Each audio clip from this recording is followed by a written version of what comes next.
minus 30 seconds.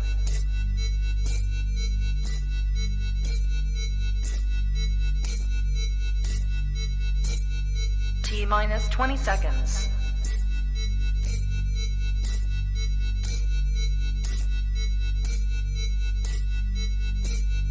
10, 9, 8, 7, 6, 5, 4, 3, 2, 1, 0.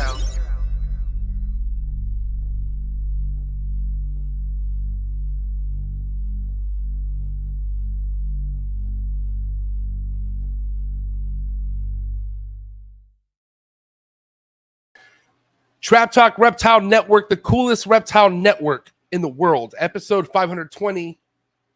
Snakes at Sunset, live and direct tonight. And I'm your boy, MJ. What is good, man? Happy Thursday, everyone.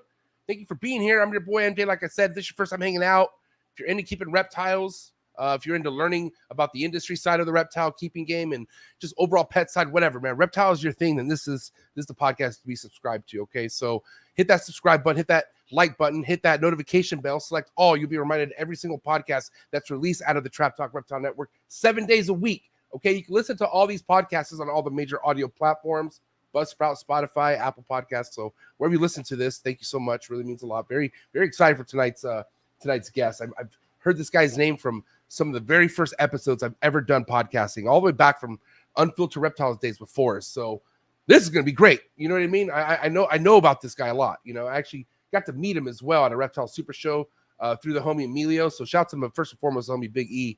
But yeah, very excited for tonight, man. Shout out to the early birds people here. I know South Florida is going to be in the building tonight for sure, or maybe the whole state of Florida. Who knows? But man, what is good? Shout out to my homegirl Krista, who is the host of Sunday Nights Girls Who Love Reptiles podcast. If you're a girl in the reptile game, you got to check out this podcast. I will not sleep on her podcast at all. I wouldn't sleep on Krista at all whatsoever. All right, so go give her a follow on IG right now. Neurofy Exotics. Remember that name. You're going to be seeing that name a part of the network for a very long time because she's killing it. Has a very bright future, and she's part of the family. So thank you so much, Krista. Thanks for being here. Cannot wait for Sunday. Trap Talk Patreon member all day, every day. City Limit Exotics. Kenneth Jordan, the building. My dog, Trap Talk Patreon member.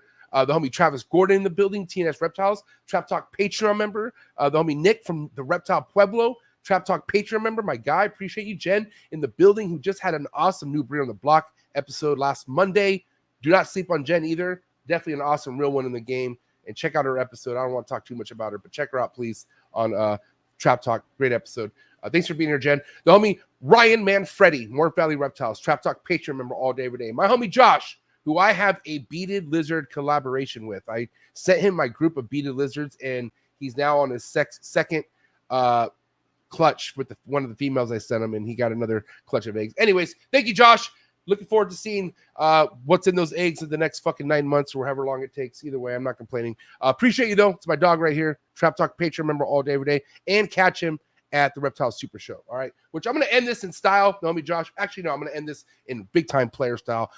Big E Top G, Villarino Reptiles, V Unit Family, my boss. This is my boy right here. Monday night co-host. He doesn't miss. And again, I have a lot to thank to this man for connecting me with tonight's guest. But please check him out on IG. Subscribe to the V Unit Family subscription on IG. A lot of knowledge. And I'm telling you, this guy knows what he's fucking talking about. It's my boy. Very proud to be homies with this guy. Big E Top G, Villarino Reptiles. All right. Now, listen, I do want to say if you're looking for exclusive content, if you want to get more out of what you see out of each episode, get more behind the scenes, please join the Trap Talk Patreon family. You could do that by clicking the very first link in the description below. Okay.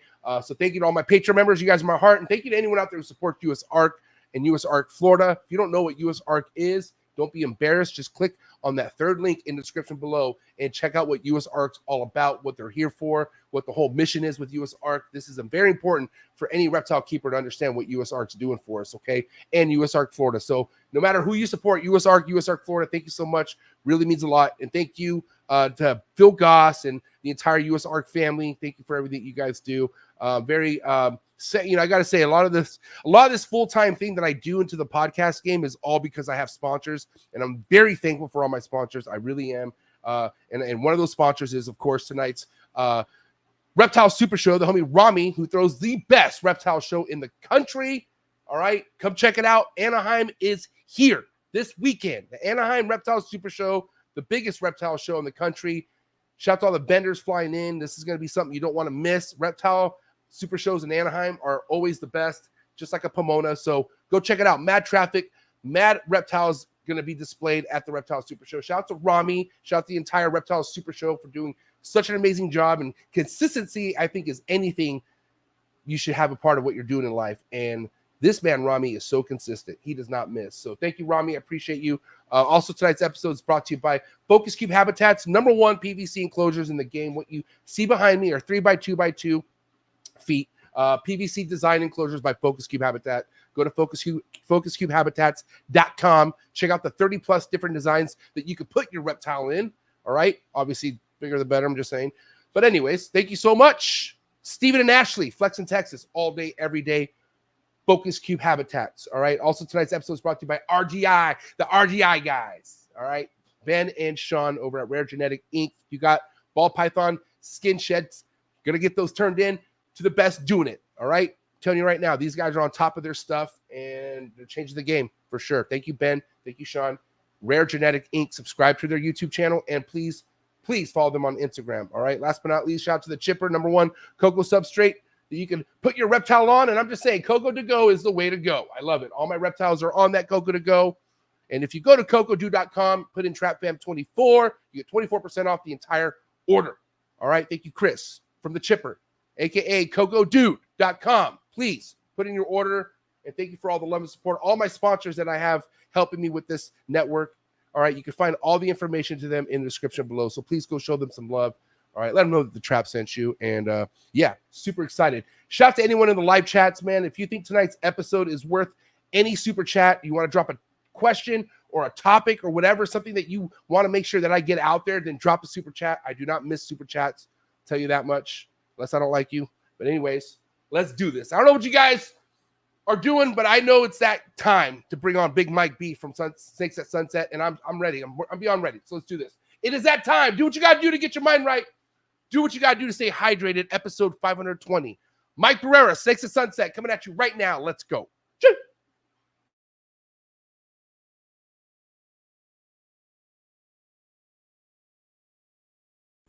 Good. You ready for do more in the future? Trap Talk podcasts? Yes. Man. Only Trap Talk. Exclusive. Yes. Exclusive. Oh. So stop calling us. Rub the spot, get the club to pop. When I come up with the crop, God love it or not. I'm hot from the hop to the rub the spot, get the club to pop. When I come up with the rub the spot, get the club to pop. When I come up with the rub the spot, get the club to pop. When I come up with the rub the spot, get the club to pop. When I come up with everybody, we do it. Everybody, we do it.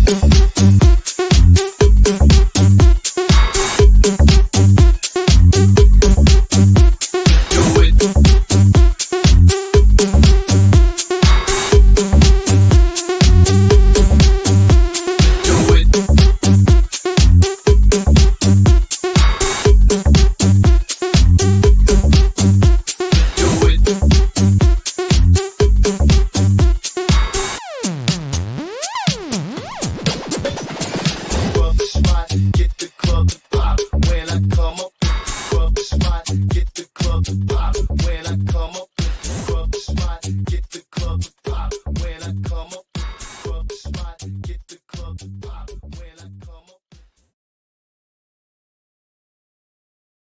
And we're live, episode 520. Mike Barrera, Snakes at Sunset. What's up, Mike?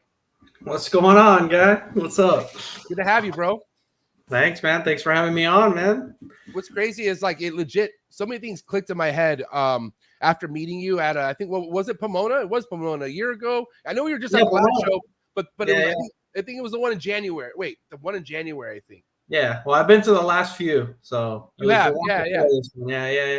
And That show's crazy. Yeah, dude, That right? show's awesome. The traffic is nuts, right?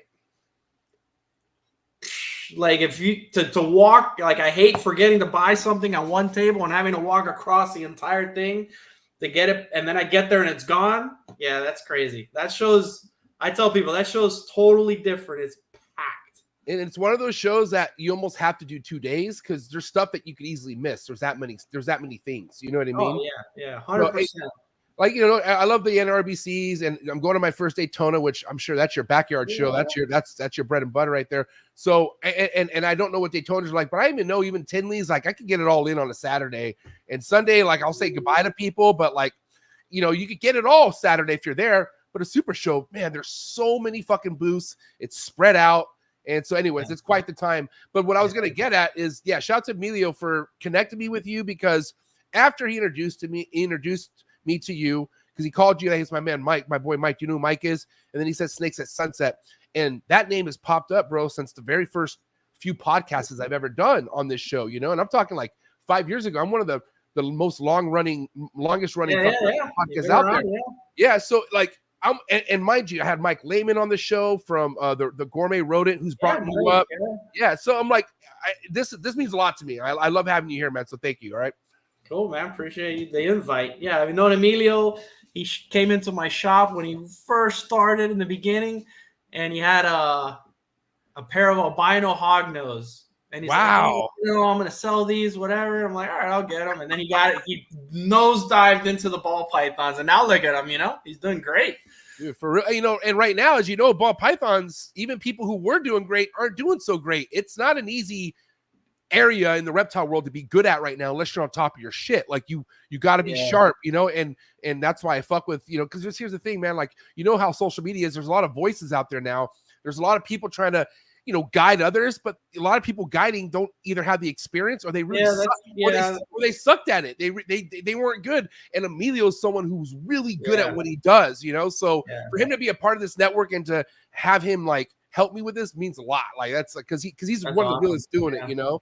But but here, great point. Emilio walking into your shop, right? I've heard so many stories about you taking care of people since day one. And do you feel like that's kind of been a lot of where your success has come from, Mike? Like you've always kind of just standing on business and always made sure that whoever was getting an animal from you was getting taken care of. I feel like that's what you've been known for a long time.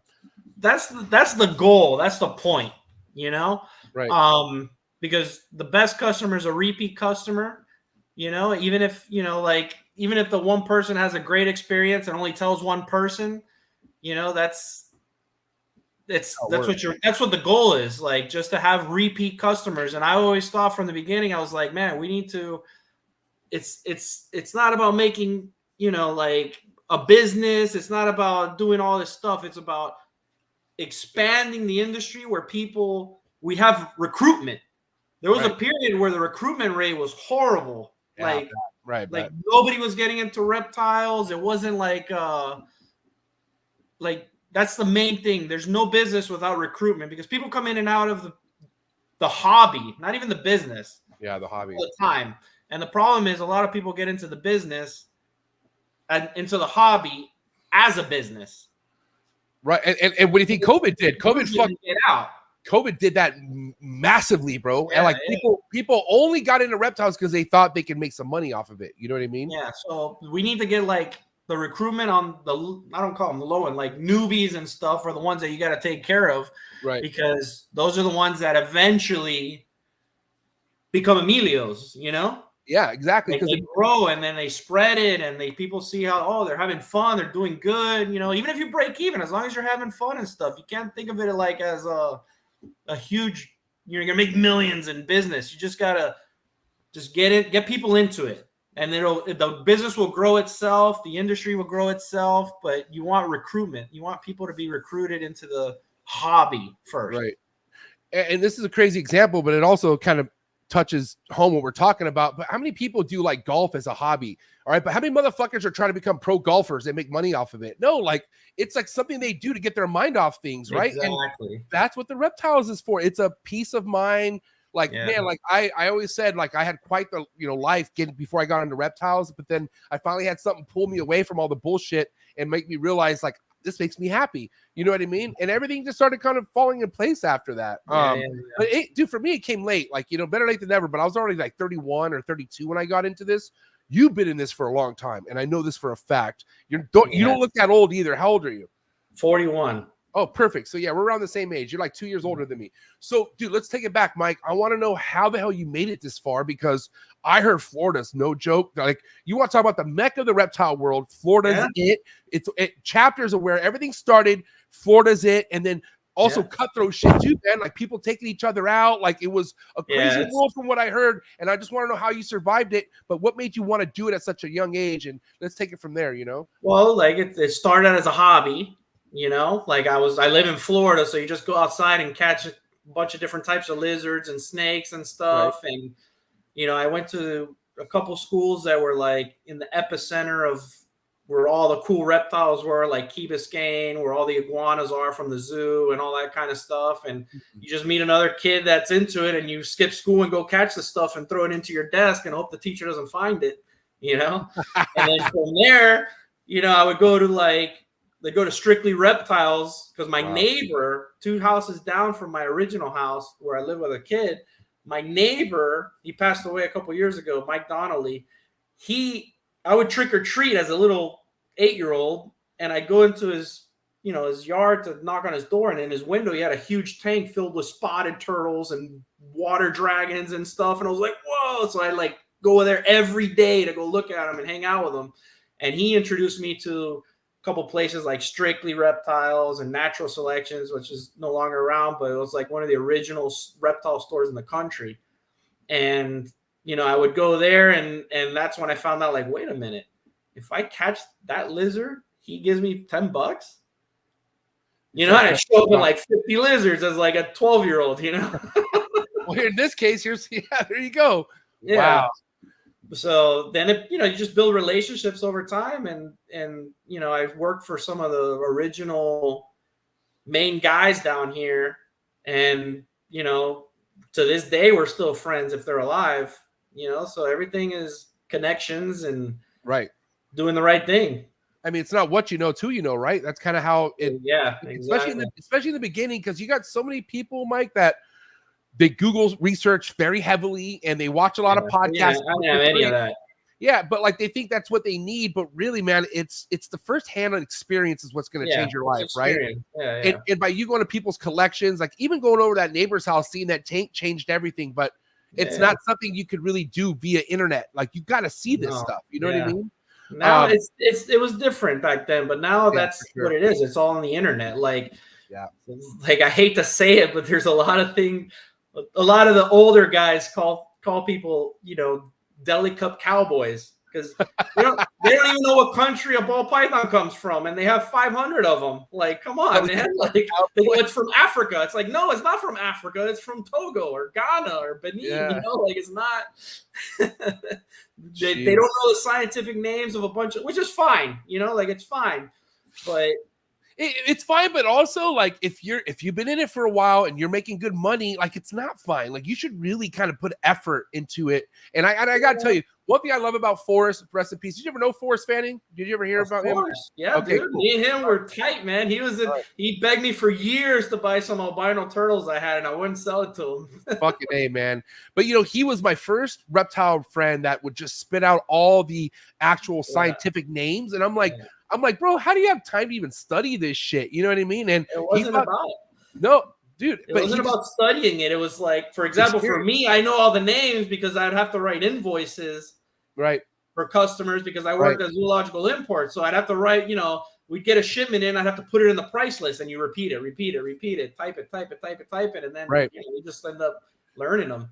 But because of that, it made me want to like at least know what I keep, understand what the actual real term or the real name is. And I always just feel like it makes you look like a better keeper if you kind of know that. You know what I mean? Like it's why not? You know what I mean? But I want to go back to some of the stuff that really got you started, Mike, because I know when it comes to Snakes at Sunset, there's so many different ranges and species of reptiles you can get your hands on with your company. But what was some of the first beginning species of reptiles that made you take off, you feel like in business wise? Yeah, business wise. Yeah. Like that I made money on?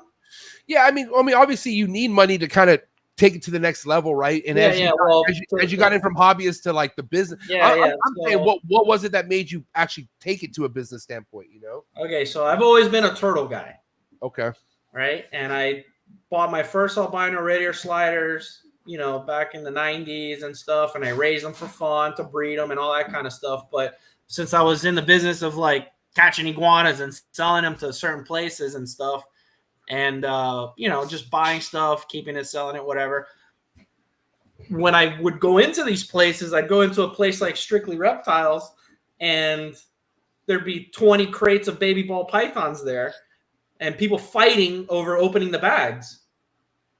Right? So I'd be like, hey, you know, the owner of Strictly, Mike, I'd be like, hey, man, you know, because I was, 14, 15. My dad would drop me off, and I'd be like, hey, I'll help, you know? So I would, like, be cracking the crates open and putting bags to the side, you know? Like, and then passing the crates off to the Petco buyers and stuff. Like, yeah, go through those. And I'd be looking at my bag. I'm like, oh, man, that one has a stripe. So I take the one with the stripe and put it online for $150, you know, and I paid $12 for it, you know, or $25. So, oh, that's a fancy. That's $25. I'd sell it for $150. And, you know, you're going through, at that time, ball pythons were coming in by the hundreds of thousands. It was nuts. What year was this, Mike? Late 90s? Or early 2000s already? No, early 2000s, like 2001. Yeah, high school, 2000, 2001. And we'd go through shipments. Like I found shatters. We used to call them reverse pies, and someone changed the name to shatters, which, by the way, I never got paid for that one. You know? Now that I think about it. And then we'd find like yellow bellies like crazy. You know, actually, that's a good story. Me and my buddy, we picked out a bunch of yellow bellies because we knew Amir was working with them. Okay. Right. And we saw what it was. And we were going through these shipments, and we saw tons of them. It wasn't even rare. Right. You know, we had like a dozen, and we raised them up, and we had like 2 or 3 gravid females.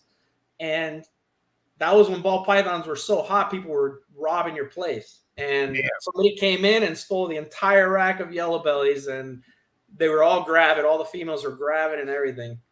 And all of a sudden, there's ivories all over Miami. Oh, dude. So do you think it was an inside job or someone you guys knew? No, it was just me and my boy, and we were together when they got stolen. So on July 4th, I'll never forget that. Fuck, that's terrible. Damn, man. And that's the reality of things that a lot of people don't understand, like that could happen. And maybe not so much, but definitely back in the day, motherfuckers were getting robbed, bro, like crazy. And what's nuts is like, okay, so going back to turtles, that kind of being something that really was like the bread and butter for you. Even back then, were you still more focused on turtles, or did you have the ball pythons going? The turtles was my true like hobby. Okay. You know, like I like turtles. I collected all the weird colors. I picked out funky ones because back then, there was, same thing with ball python. There was tens of thousands of baby red ears and vats and all these different wholesalers, and I'd go pick out. Oh, that one's red. That one has yellow head. But the ball pythons was where like the trend was. So we all would pick through the shipments for the ball pythons and buy turtles with the money.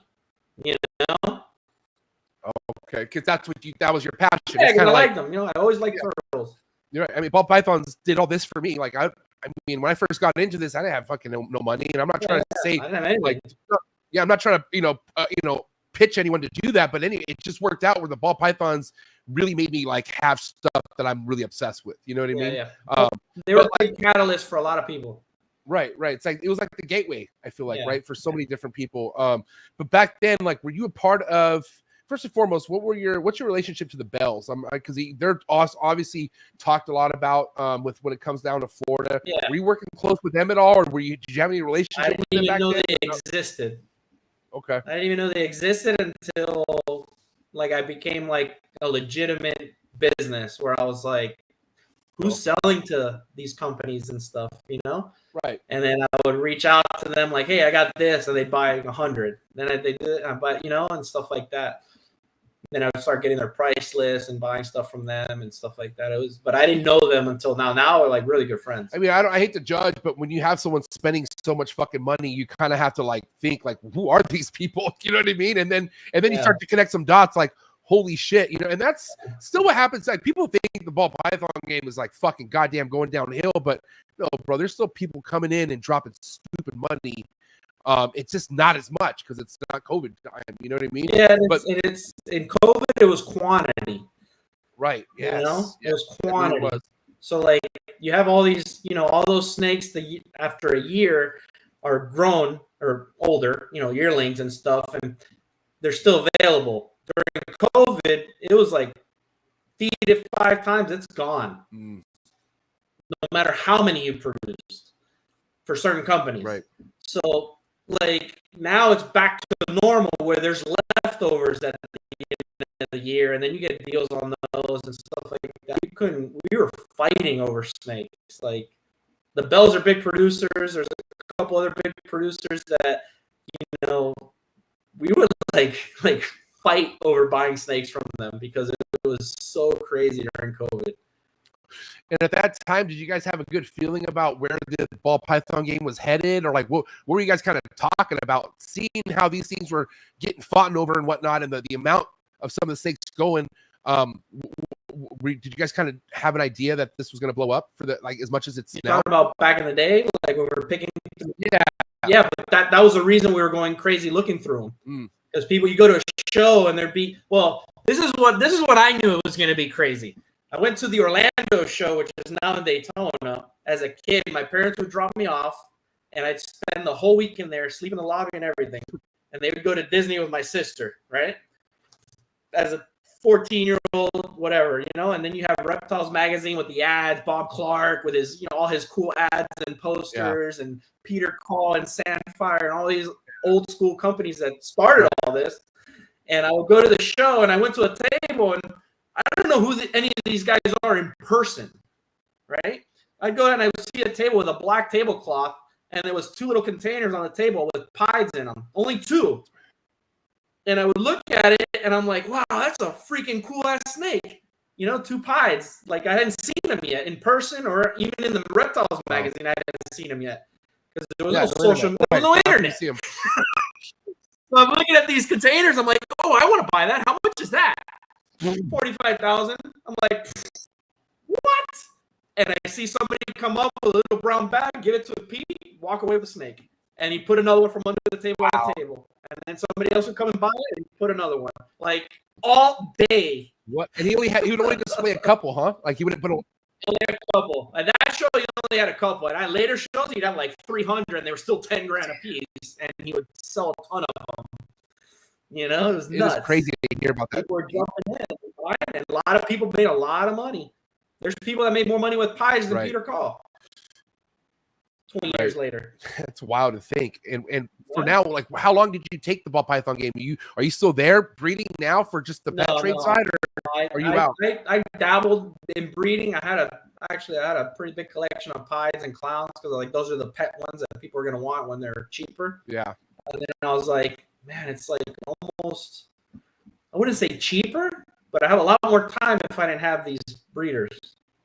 So I just buy them and set them up and resell them and stuff like that. But I'm not breeding them anymore. What do you think? Breeding my turtles. I have a 2.5 acre turtle farm now. Was it you? I can't remember. It might have been someone else. But I think a few years back, someone had some earless monitors jacked out of their backyard. That wasn't you, was it? No, that wasn't me. No, actually, I have my own earless monitor story.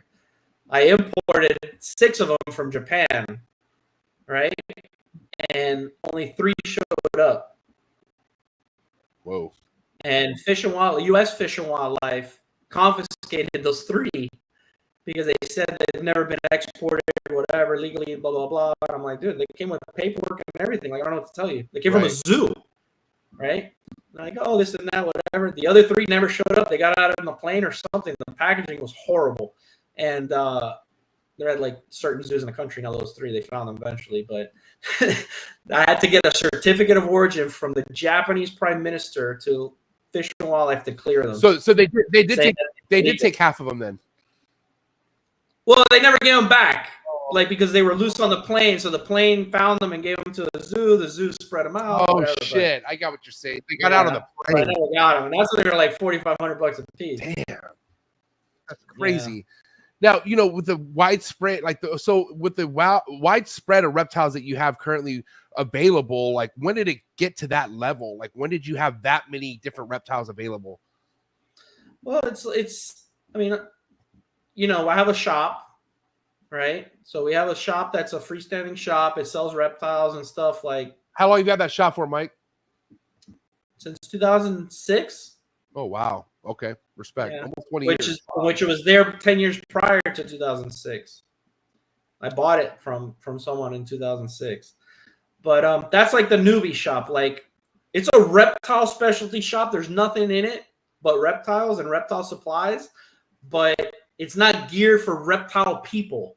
It's geared for people that are looking for a pet and are just starting. And, you know, I have some cool stuff in there like chondros and stuff like that because you got to have some stuff. But it's like, I'd rather sell a bearded dragon to a mom with 2 kids and sell them the full setup with 2 bearded dragons with the right stuff and have a cricket customer for until the dragon passes away, you know, like as a pet.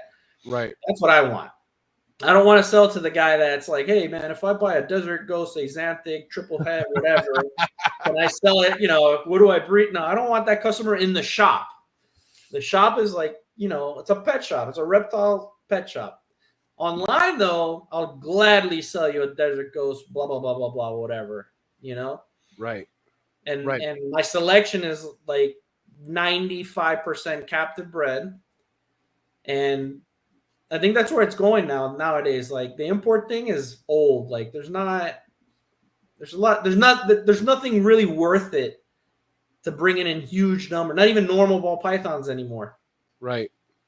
But there are still stuff not here that people would kill for, right? And there's yeah. Like, there's some, you know, just turtles, especially in the turtle game, right? Yeah. Because I met a guy, man. What was his last name? I think Barry Swoop. His name was Barry Swoop or something. He's over here in the West Coast. And then I remember as soon as I started my podcast, he reached out to give me props. And he's like, yeah, I just got out of prison. I did like 12 years. I'm like, holy shit. And he did it over turtles. And I was like, fuck. I was like, bro, is that worth it? But I heard he was like a repeat offender. Like, he told me he got caught legit 3 times. And then they finally threw the book at him. And I'm like, but the thing is, like, I heard stories of, I don't want to give individuals names out there, but probably in the last couple years or year or so, there was more people out of Florida getting busted for shit from what I heard. Yeah, but the main one in Florida that got busted for something is stupid paperwork is because he got lied to.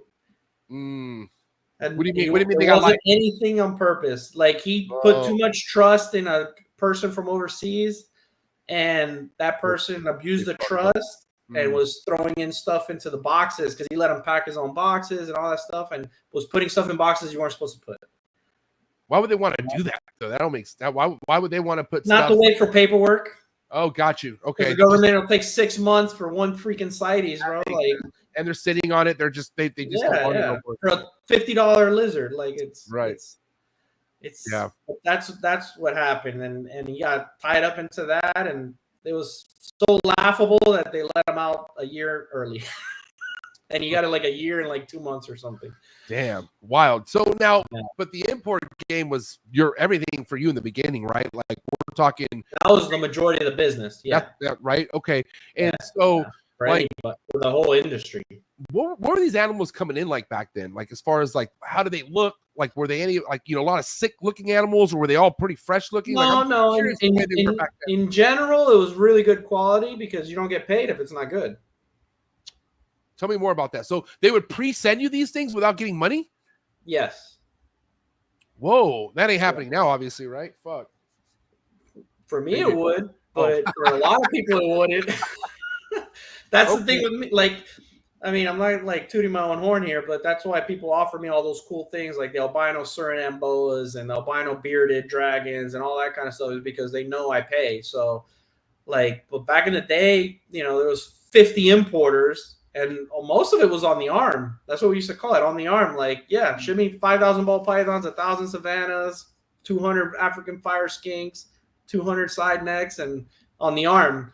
And then you just check them, make sure they're good, and you pay the guy. Go to Western Union at 7-Eleven and send them money. Is this internet okay? It says that your internet's getting choppy, but you're fine on my end, which is weird. Yeah, I see you fine. Yeah. We're good. Anyways. All right. So, like, what were we just talking about? Imports? The quality was pretty good. For quality. Go ahead. For the majority of the stuff, obviously. Actually, most of the problems with the quality was due to the airlines. Like we had a shipment, not me, when I worked at Zoological, we had a shipment come in once. It was like a $90,000 shipment from Indonesia. The baddest shipment ever to come from Indonesia. It had like the first albino toe case, and this is in 2000, you know, the first albino water monitor, like albino and leucistic sugar gliders, like albino Chitra indica, which is like a turtle like this freaking big. It was the coolest shipment ever. Localities of chondros that nobody's ever seen before, Canary Islands that didn't even exist. Damn. And it was completely 100% frozen because the pilot forgot to turn on a switch in the plane. So everything froze. Everything. That's 90 grand worth. God damn. But, you know, most of the shipments were really good. So back then, when something like that would happen, you know, who would take the hit? The shipper. Damn. Yeah.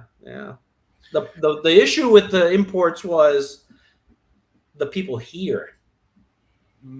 Like there was some crappy ass importers that would just throw 500 tokes in a bin and like just throw them in there and try to flip them and sell them like as fast as they could to get another shipment or whatever. But then there was importers that, you know, they had flight cages, they had outdoor cages, misting systems, all that kind of stuff. One of the best importers was LA Reptile in California. She was awesome. Ellie? Her name was Ellie? Christine. Oh, okay. She's like one of the original importers, and her stuff was awesome. And she brought in, like, she would send you a fax with the animals on it, and it would come into your mailbox, you know, your fax. I don't even know what they call it anymore. The fax, right? You'd get it, you'd look at it, you'd circle what you want in the number, send it back, and she would send it back to you, be like, that's sold out, that's sold out, that's sold out, that's sold out, and you'd like get like 8 animals. Holy shit. And she's from around what era? Like what year was this when she was doing things? Bro, she's been around since I think the 70s. Fuck, no way. Yeah, she like maybe, what are we, 2024? Maybe like 10 years ago, she just retired, like became a nurse or something. She's cool though. She's an OG. Damn. And you know, listen, man, I got so like, because again, going back to my passion, which is emerald tree boas and chondros, and me not coming into this with any money, like I couldn't afford no captive born and bred. Like I legit, they were stupid expensive. Yeah, and they still are, like which rightfully they should be, right? But like for instance, there's people out there who do love this stuff, and then when they go to like finding out about a chondro and they see that there's import prices and then there's captive born and bred prices, and then they see the designers and how much the jump gets. Like a lot of people can't. Yeah, they think they're getting a good deal. They don't see the difference yet. Right. Yeah. For some people, it's a freaking hard learning curve, man. And it kind of was for me, but like I will say though, I was taking care of somebody who was a well-known importer down in your area, and I didn't realize that he was taking care of me because I was good friends with Forrest and really fucking everyone else over. But I literally have so much to owe to this guy because he did give me stuff that I was able to acclimate and fucking take things to the next level. Yeah. But the thing is, like, how do I tell someone that? Because I know, like, dude, if you try to gamble this import shit, you better have space in your freezer. Because no matter what I was getting hooked up with, unfortunately, yeah, but it's usually not because of the quality of the animal. Well, like it depends. Even nowadays, even the few importers that are left, it depends on who you get it from. It really does, man. Shout out to Dan from DM Exotics. You know who Dan is? Yeah. He's one of the he's old school too. But he's always been the best one doing it. Like in my eyes, like he's the man. No one's there. Yeah, he's been there. He lives there in a sense. Yeah. But what would be your recommendation though, Mike? Like if anyone out there is listening, you know, maybe they got a fucking hard patch in their life and they need an escape and they really want a chondro, but they don't have $3,000, $4,000. They maybe got $1,000. You know, do they try to find a good importer like Dan and do it? Or honestly, I would tell them no. Respectfully, you know, all right. Especially if they've never had snakes before or anything, they just want to, you know, something to fix their fix, I guess is what you would say. But I would tell them no, you know, in the hopes that, you know, they start off slow. Like I think everybody should have a corn snake or a ball python to start. Those are starter snakes. That's why they're so popular. Yep. You know what I mean? Like a chondro as your first snake. That's a tough one. I would tell them no. I would tell them no. If it was like 100% thing, like they're gonna buy it anyway, then yeah, you gotta tell them like if they actually ask the question, who do I buy it from? Then yeah, you tell them the right person. But I mean, there's a lot of debate, Mike, out there as far as what is really the best snake for a first-time keeper. What would you say that is? Like, what would you say the best first-time snake experience should be for a first-time keeper? As any of the Elafe colubrids, you know, because they pretty much always eat. They don't really have a feeding response, but it's not as strong as a king snake. You know, a milk snake, even a baby milk snake is pain in the ass. You pick one up and it shits everywhere and it's skittish and all that kind of stuff. They're beautiful, but they smell. Probably it's one of the corn snakes or rat snakes or something, because they could be a little skittish, but they're not like super defensive. They pretty much always eat. They don't have that feeding response like a baby cow king. And once it starts eating, it grabs onto a little kid's finger and doesn't want to let go. You know, so I would say like a corn or something like that, or a house snake, even a garter snake. Just about, you know, make sure it's eating rodents if you can.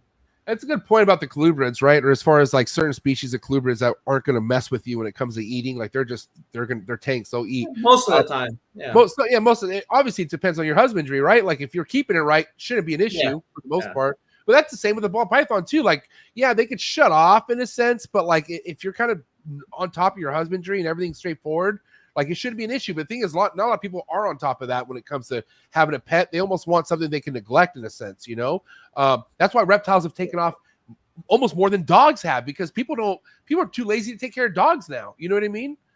Yeah. The thing what I've noticed with reptiles and like is people are kind of like, they're not disposable.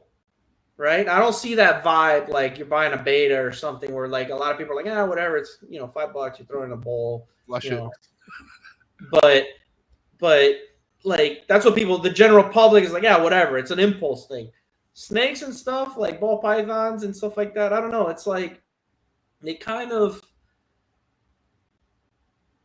people really do enjoy them. They just like that it's less work.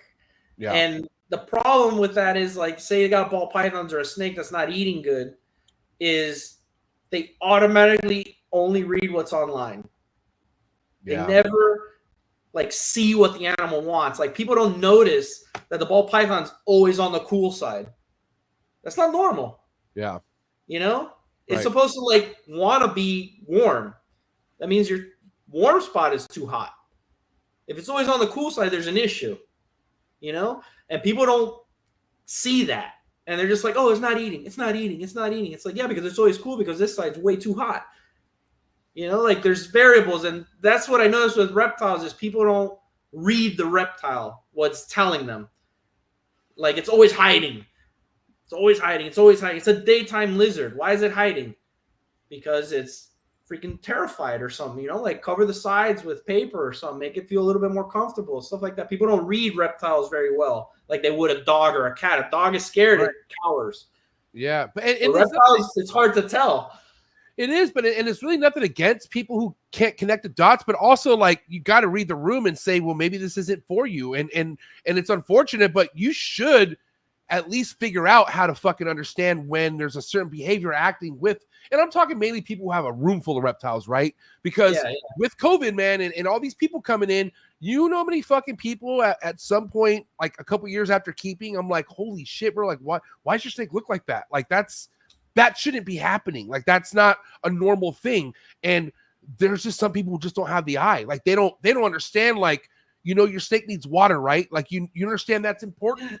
You know, and that's serious. That's neglect. What I see mostly is like people get so many reptiles, it becomes a job, not a hobby. And these are their pets. Like it becomes a job. They got to take care of 30 pet snakes, 15 lizards, 6 chameleons. Like it's a job. You don't have a life. And plus the animals suffer because you get lazy about it.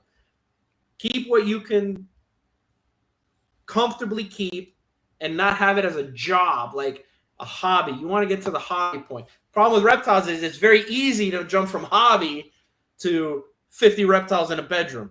Right. And then it becomes a job. And then they're like, oh, well, we could just breed them and make money. No, like you don't have an outlet. You don't have a market. Everybody has a reptile business name. Doesn't even have a business license. You know?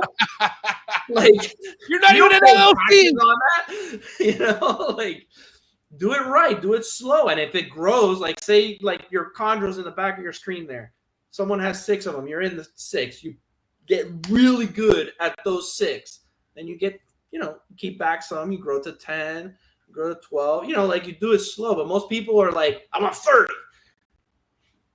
That's the problem with reptiles. I actually, just so you know, I have 16. My wall goes all the way up and to nice. I like that. Yeah, but no, you're totally right, bro. I mean, and that's the thing, like, you know, you got to go into something like this where you got to kind of see yourself growing into it and not just going into it, because you know, certain things have to land in your lap, right? And I gotta, like, it's all luck. I mean, it's not luck. Like, if you're a business person, you could do really good, because I know a guy that made millions off just one banana ball, you know, right?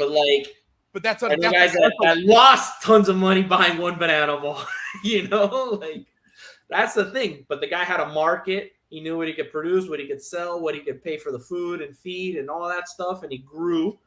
And some people just buy like 2 banana balls and 50 pies, and they think they're going to make hundreds of thousands of dollars. And that's not, it doesn't work like that.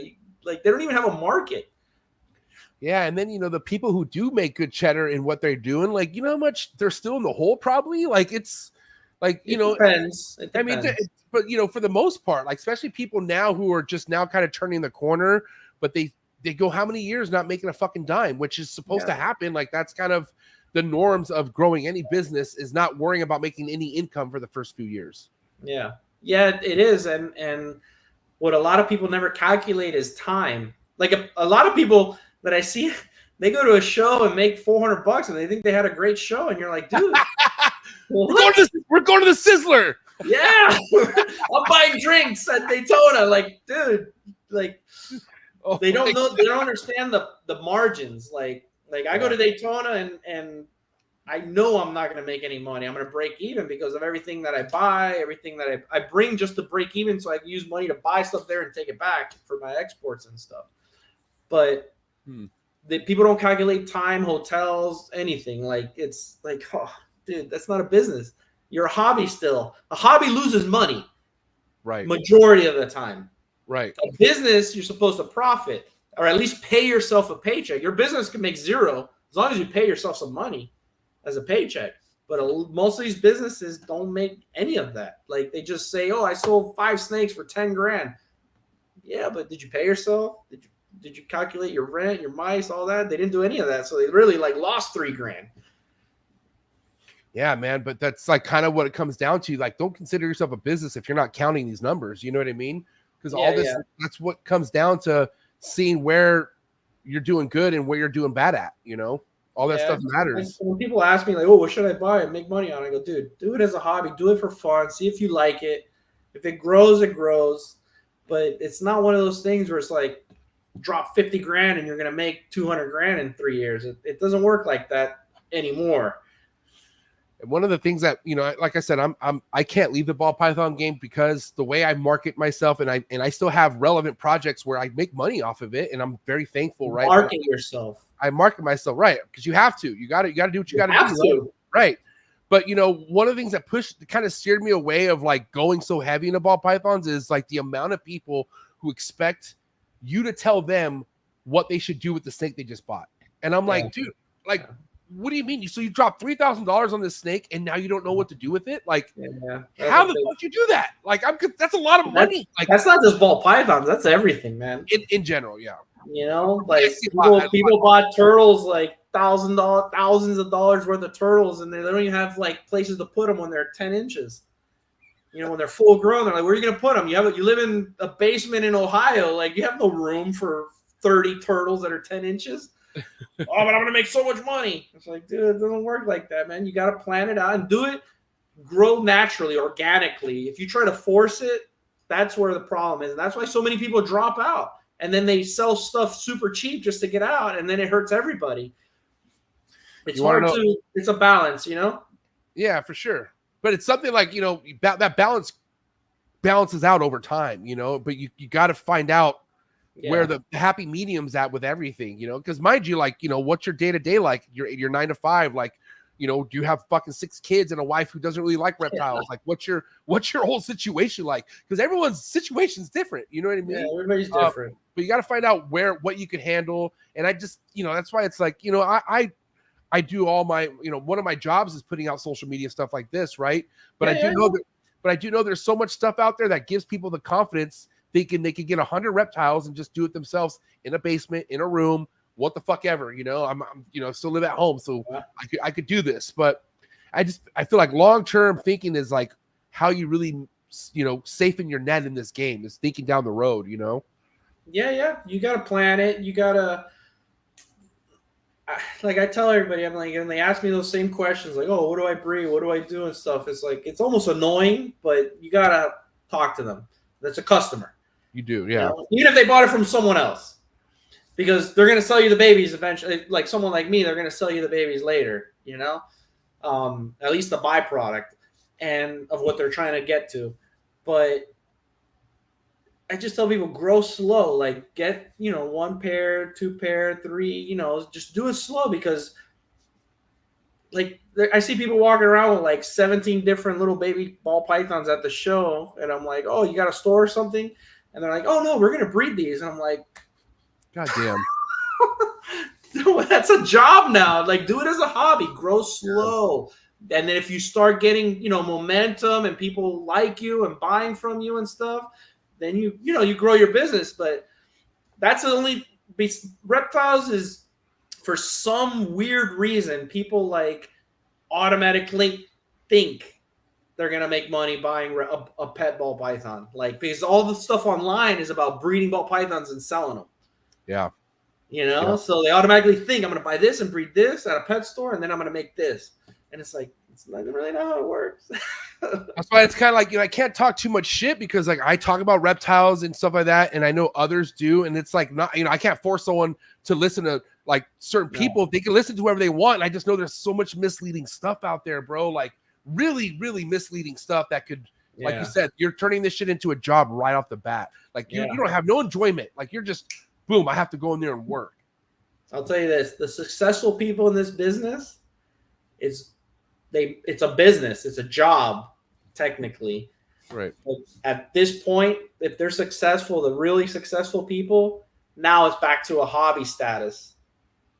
Because it's just money flowing in. It's natural. It's just they have the market, they have the people, they have the sales, they have the websites, the social media, all that stuff. So it's just like a flow. It's the people that are trying to get there that make it a job, and they do it too heavy. Like 50, 60 ball pythons. You don't even have one outlet for your normals. You know, like it's so hard. It's so hard to explain to people. So how do you explain this, and Mike, to someone out there who's been making it a hobby, doing their thing for a few years, and maybe they're at that point now? Like, how does someone, like, in your opinion, where do you feel like someone's ready to take it to that next level where making it a business, like it's like you feel like you're at that point now? Well, you got to market yourself. Nowadays with social media, you have to market yourself.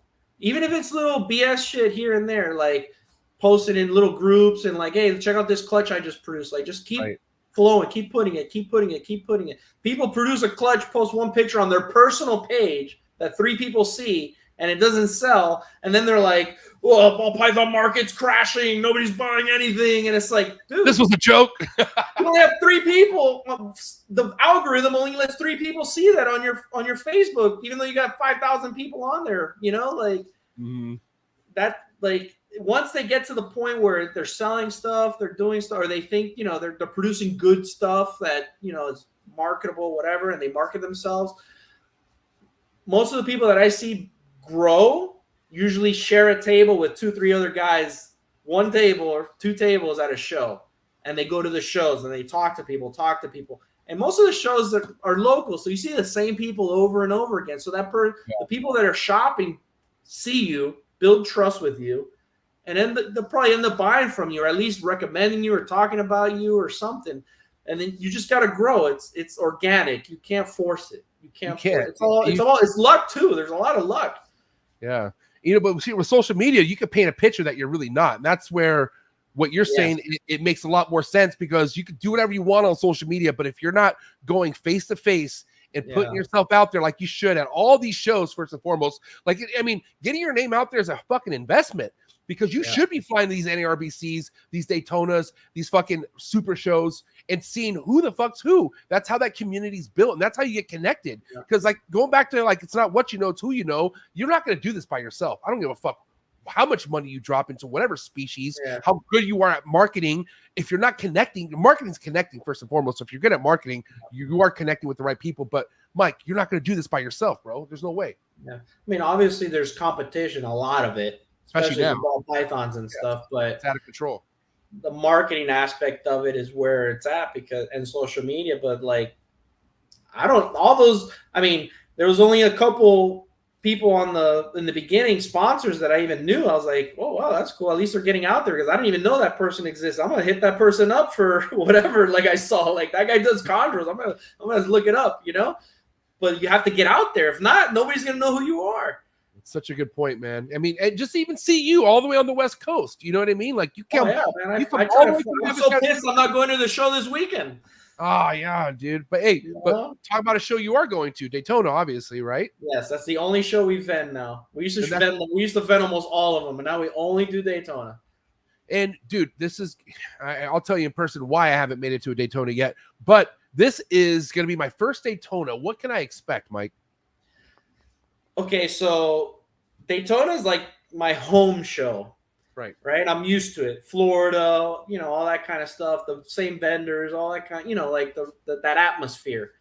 Tinley, which is an amazing show, and the shows in California, you know, super shows and stuff. They're all three completely different. Completely different. Daytona, I don't know. It's like the aisles are bigger, so it doesn't feel so packed, but there's still a ton of people there. And it's I don't know, it's just a different vibe. Like, I don't know, I've just been going for 20 something years, so I don't know, like, it's just a different vibe. The vibes are different. I mean, you're gonna see some of the same vendors, some of the same animals, some of the same, you know, whatever, booths and stuff, but just the vibe itself is different. Like, Tinley's crazy. Everybody's there to like party, have fun, and like it's nuts. Pomona is more like, we wish all the reptile shows were like this, because it's a lot of, to me, from what I could see, is a lot of hobbyists buying and cleaning tables out, mostly hobbyists. Tinley is like breeders. All breeders. And Daytona is vendor breeders, but like breeders buying from breeders, you know? Yeah, it's like a bigger Tinley. It's just a weird vibe. Yeah. I hear you. Oh man, I can't wait. I've heard nothing but great legendary stories about Daytona, and I can't fucking wait. I really best show ever was the Hurricane show. That was nuts. What's the Hurricane show? Can you tell me what that is? Well, just imagine Saturday night. There wasn't any auctions, so everybody's just partying, drinking, and well, more than usual. And the Hurricane took a huge turn and hit Daytona on the middle of Saturday, like at night, while everybody's partying. So Peter Call, Ralph Davis.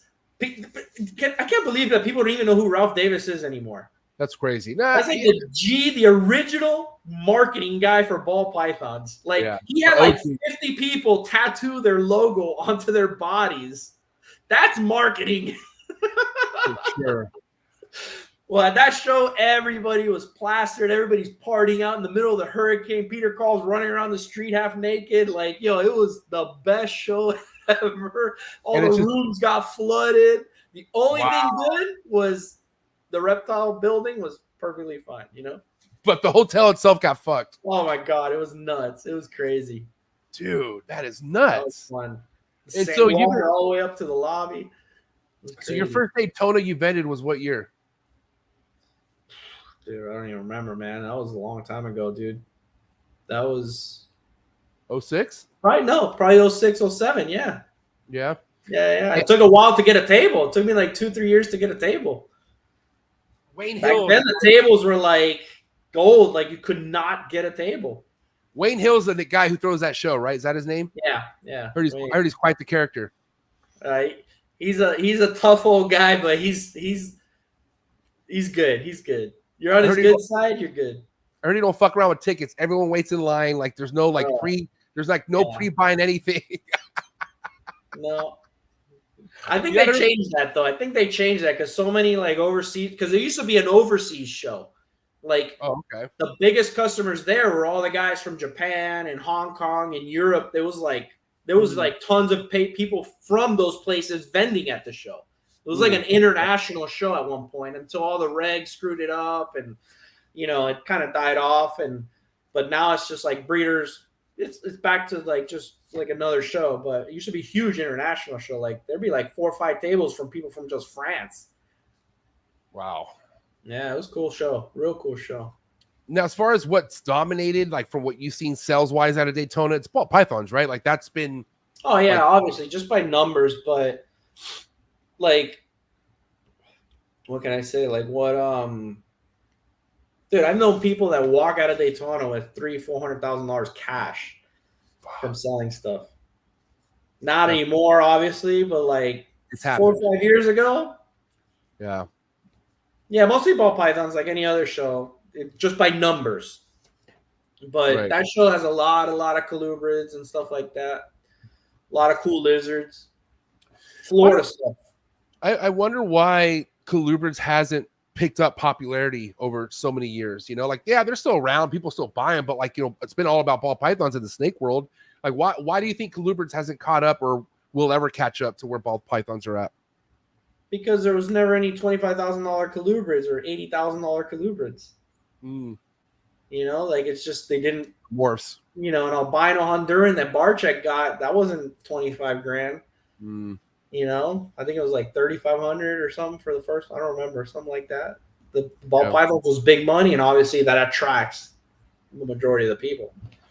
Yeah, but the colubrids was, although they're a staple. There's like animals that are staples, and colubrids in general are staples. They go up and down just like anything else. There's at one point you're buying any color corn snake you wanted for $5, $8, and now Asia's buying all the corn snakes they can get, and now corn snakes are actually hard to get this year, which is incredible because I was buying corn snakes from Hong Kong and importing them because I couldn't get enough corn snakes here. Wow. And now it's the reverse again. Like it's a weird. It always changes.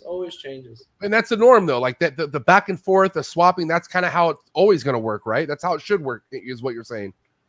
Yeah. I mean, like Ian from Outback. I used to talk to him all the time about it, as he's like been around longer than I have. And he used to pick the ball pythons and go over there and pick stuff. And the stuff he's like, I remember when albino burns were 3,500, and then one year they were 75. I was like, "You're paying 75? I was paying 45." And then he's like, "Yeah." And then the next year they were 200. What the hell is that? And like they would just, like because people go in and out, in and out, in and out. The people that stay and keep their, their business, like they just go with it, are people like the Bells and stuff and Gourmet and stuff like that, where they don't care where the market is, they're still producing it, right? And if they could gear up for fluctuations. Like, bro, Desert Ghosts used to be worthless, right? I remember worthless, and then you can make this and that, and they got popular, and somebody marketed them and they got popular, but guess what? They just grew their business normally, kept the nicer stuff, and then they're in a position where, hey, we still have them. Give me 35 grand for that now. And they sold them, like a ton of them. Like, it's just, they just keep it steady. Right. But steady wins the race. Yeah. The thing is, people follow trends. So it's like, oh, clowns. Everybody buy clowns. So they all bought clowns. Now look at clowns. Everybody buy Desert Ghosts. Clowns go. People are still making a buttload of money with Desert Ghosts. Clowns go less than normals right now. Dude, for real. Pies are, wholesale wise, pies are steady, but retail wise, pies are like You know, like, and that was like a stable $300 all day for years. Right. But it's a trend. It's a trend. Like for the hot stuff, it's a trend. Like there's morphs that people don't even remember. Super vanillas, screams, like, you know, arroyos, you know, stuff like that. That was so hot. And then it's gone because people follow the trend. So everybody buys them and then everybody just forgets about them instead of just doing your own thing, making nice stuff, doing your own thing. You know, crazy stuff happening in 2024, this era of reptile keeping. I think one of them is being the whole, now you could get a ball python shed and turn it in and test it for the genetics. Oh, that's crazy. We would have never thought that. I'd be a billionaire if that existed without telling anybody back 20 years ago. Oh my God. All the possets I bought that weren't possets. But even now, like you would definitely recommend if you were in the thick of the ball python game right now, you would definitely be utilizing that skin shed test. Would you think? Oh, 100%. I'm not going to waste my time raising animals that I don't know are 100% het. Right. You know, especially we have a lot of them. Yeah. And you know, 18 months. No, it ain't 18 months, man. That's if you're very lucky. A lot of times it's, you know, 2-3 years for something to produce for you. But yeah, I would totally do that. Actually, I was thinking about doing that with turtles. Because a turtle, I gotta wait like 4 or 5 years for that thing to grow up, and I don't even know if the 30 I'm raising, if any of them are even het for what I'm trying to produce. Yeah, I mean, they're doing stuff with boas now. I know Rare Genetic Inc. is dipping into the boa game, and I think the whole idea is to get as many fucking reptile species they can at some point. You know? Yeah. The only problem I see with that in terms of the industry from a business standpoint is it devalues a lot of animals that people thought that could get a couple $100 more versus what, you know, it might be. Right. But I mean, might be a good thing. I don't know. But I think it's pretty cool that you could do that. I think it's really cool. I like that it's like, you know, that's something that pops a fucking hype balloon in a minute, you know, like because it's going to tell you, you know, this whole gene that has 6 fucking names is this gene. And all the other names don't matter no more. So stop. Like, you know what I mean? Because everything has a name now in this fucking ball python. Like every week there's a new name. There's now one popped up called Azteca. And I'm like, what the fuck? Like, yo, I'll tell you what an Azteca look. It's not that because Ben Siegel made up that name 15 years ago for some snakes that had little zigs on them from Africa that looked normal as hell. And they improved out. That name already came out. Leave that alone. No, they come out with names like crazy now. You know, or well, it doesn't matter. Like whatever, you got to describe your animal, your morph. If it's something new, obviously you got to make a name for it. But what I see a lot, and I'm not even that big into the ball pythons anymore, is I see a lot of people renaming stuff that already exists. Oh my God, 15 years ago, you know? Right. I see a lot of that, and I'm like, yo, that's just whatever, you know? And they change the name. Those are people who probably bought 50 snakes in their first fucking month. You know what I mean? Just there's a lot of people that was a gene mixed in there or something. I mean, the thing is, like, people can get away with speeding up. It's all good in general for the industry, man. Like, the more people we get, the more sales, the better. But you know, there's just weird things going on. Speaking about weird things going on, and not that this is kind of uncommon. Like, shit, we deal with this no matter what it is. We were talking about people being robbed earlier, but let's kind of take things back, Mike. Let's talk about a time your group of guys or your colleagues, whoever that you're associated, hang around with, jacking something from your booth. Let's say it was a $10,000 snake and they fucking stole it from your fucking booth.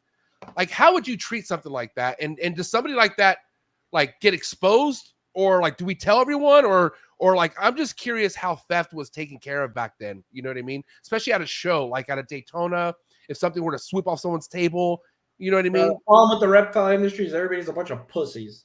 And I don't mean that in a derogatory sense to women or nothing. They're just a bunch of sidewalk sissies. Hey, I'm gonna steal this. Oh, I'm gonna drink a beer with them at the bar. They get the freak out of here, bro.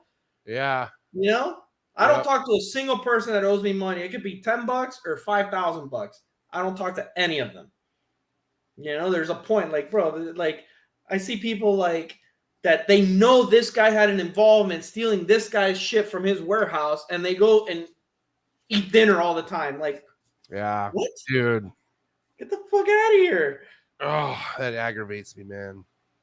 That blows my mind. And that's why I don't deal with a lot of reptile people. I talk to like one or two people in the industry that, business people that I deal with, but I'm not into like all this. I see this drama and I'm like, oh my God, like this still hasn't gone away. It's always the same thing, dude. So that's, you basically don't fuck around with no clicks is what you're saying. You just do your thing, which I do my thing. I could care less. It's your best way in it, I think, man, is just, find your lane and stay in it. Yeah. I mean, I don't like you.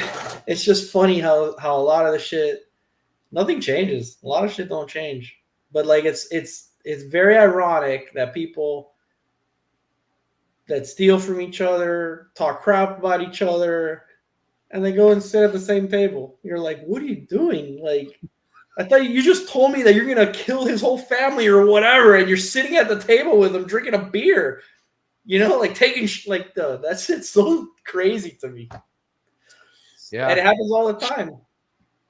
It really does to this day, for sure, 100%. That's why it's like, that's why in a sense, I got my people, man, but I could count them on one hand, and I stay close to those people. They're mostly mentors. Like, I want to say one of my mentors who's one of my best friends in this game, and he had nothing but great things to say about you, Mark Bailey. You know who Mark Bailey Reptiles is? Love Mark Bailey. He is the bomb.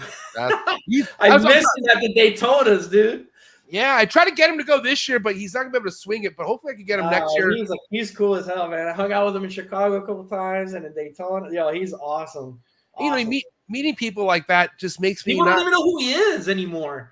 They kind of do, yeah. Because he's, I shout him out as much as I can on here. Oh, you do? Okay, yeah, cool. I do. Yeah. He's one of my sponsors, and I try to get him some. I saw his face. I was like, oh shit, Mark. Yeah, but like this is why I do love what we do, because it will bring you around some of the best people you'll ever meet. Yeah. You know what I mean? For sure. But you got to know like when to fucking cut people off and when not to cut people off. Like it's kind of like you got to protect your fucking what would you say, image or your peace of mind. Like why is it so important to protect the people you hang around with? Like as far as who those people are, Mike. Why is it important for me? And anybody, like why is it important for anyone to like be aware of who your surroundings are? Oh, because I don't want to hang out with a hypocrite. Yeah. If you're talking crap about that guy, and then I see you sitting at a table with this guy, the same guy, I don't want to deal with that. Like, I think that's moronic. Like, yeah. Like I've cut people off that I could make a lot of money with out of principle. Just because I'm like, dude, no, I'm not dealing with that, Nah. I feel like all those morals and standards and morals and what you should stand on like literally goes out the window with ball pythons. Like I think like that's the craziest one of the whole industry. It really is. I firsthand see so much fucking fakeness, especially because they tried fucking not everyone, but there was a group of bottom feeders in the ball python game that tried canceling me for being a bully. Okay, hey, my grown ass men trying to cancel me for calling me a bully. You know what I mean?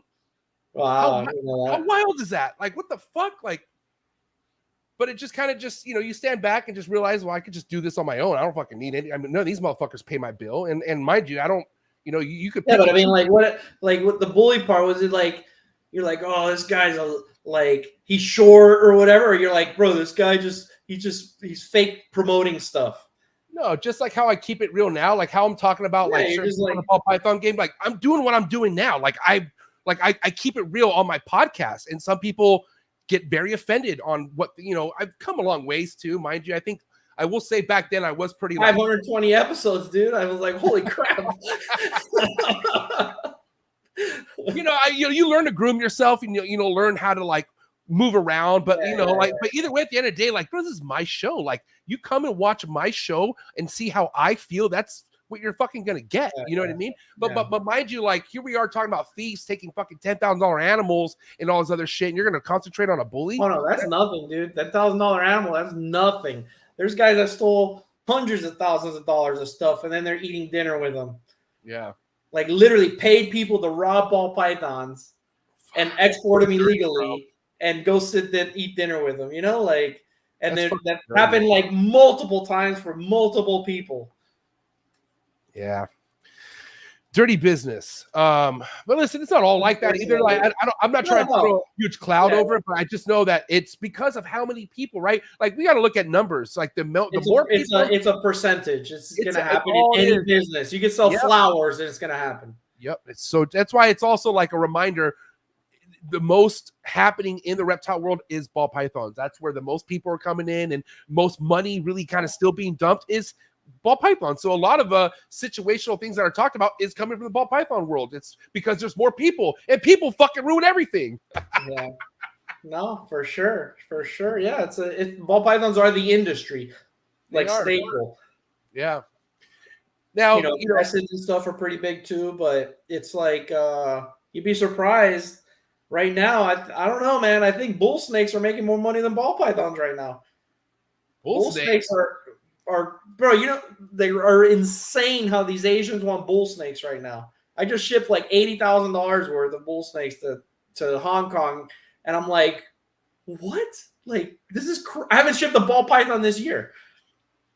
So right now, the Asian market wants bull snakes. They want bull snakes and Barron's racers. Wow. If you have a pair of blue Barron's racers, anybody watching, I'll give you $10,000 an adult pair. Dude, they're out there. I know a couple people who have those. Hey, you guys are hearing this? Cash out now because they're gonna ball python-ish. They're gonna go ball python. So just I'll buy them for $10,000 a pair of adult Barron's blue racers right now. And I'm curious, man. Like $80,000 worth of those many animals. Is this like one person 61 snakes? So 61 snakes, right? Is this one person that's letting you know, listen, this is what we need, this is what they want? Or are you spreading out and talking to a bunch of people in Korea? Like how many? One buyer. One buyer. And that buyer bought stuff that I sourced from shows. I go and I look for the nicest stuff at the shows. That's why I go to the shows to buy the stuff. Right. And handpick it and check it and all that kind of stuff and make my percentage. And then they go online and they buy off of people's, Facebook and stuff. They buy stuff from that they see online and they send it all to me. And I consolidate it and I do all the permits and paperwork and health certificates and all that. And then I send that to Hong Kong or Thailand or Malaysia or Europe or whatever. Damn, man. So, and really like markets like that could change everything what we got going on here, right? Like good or bad, I think. Well, now everybody's gearing up for bull snakes. Right. But how long is that going to last? The thing is, if you already bred bull snakes, you're sitting pretty and you grow it and you're like, okay, I'm going to breed the prettier ones because these guys are buying them. But it's not smart to go and buy $50,000 worth of bull snakes and sit on them for 3 years before you breed them, because in 3 years, they might not want a single bull snake. Shit, a year. Fuck, it changes that. Yeah, it changes like that. Like crazy. Last year, they wanted, what was it last year? Cow Kings or something? No. Oh, yeah. No, it was a mix last year. The year before that, it was like only Cow Kings. And they bought as many Cow Kings as they could buy. Now they won't even touch a Cow King. So like chondros or emeralds, no crazy arboreals get crazy over there in the Asian market, like, from what you've seen? Like it's not. No, because most of the countries don't allow them in. Really? Yeah. Why would that be? Huh. It's me. I mean. Is that like just python species in general, like scrubs and everything, or just just they have a master, like Hong Kong has a master list, right? And you can ship whatever you want to most of the stuff to Hong Kong. But they're like a hub. They sell to all different countries from Hong Kong, right? And some countries don't allow monitors. Some don't allow boas. Some don't allow ball pythons. Like China doesn't allow ball pythons. Can you imagine if China opened up for ball pythons and they'd spend money like they would if it was like turtles? Bro, there wouldn't be a ball python in this country for sale. That's fucking crazy. Like, what's the reality of that? What's the reality of that happening? You think though, Mike? Like, do you think it's ever going to happen? China opening up ball pythons? Eventually, but we've been talking about it for 10 years so far. So, like now, it's not illegal to have them, but it's illegal to import them. Like it's weird. I don't understand. They're like their stuff is so different. But you have a China connection too. Like you have someone you talk to in China as well. For turtles. For turtles, okay. Yeah, but you have like turtles and stuff like that, but they can't bring and sulcatas, but they can't bring in ball pythons or anything else like that. If not, I'd be shipping there too. But magically, if that became legal, then you have somebody to let you know, like it's game time, like it's fucking, like let's go. Yeah, right? I'd retire that year for sure. For sure. Dude, let's think of the reality. Like, okay, let's say you're one of the first people to find this out. What would you do, bro? Like, what would you? I wouldn't tell a soul.